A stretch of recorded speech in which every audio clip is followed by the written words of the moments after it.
Tayo'y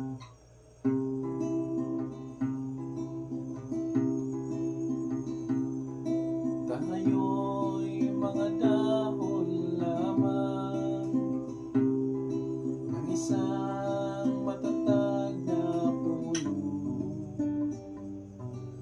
isang ating pinanggalingan, hindi pareho sa pagtubo.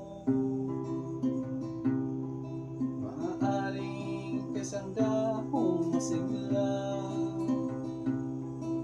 ako na may dahong nalalantana. Pareho tayong mahulog sa lupa, kaibigan, huwag ikabahala.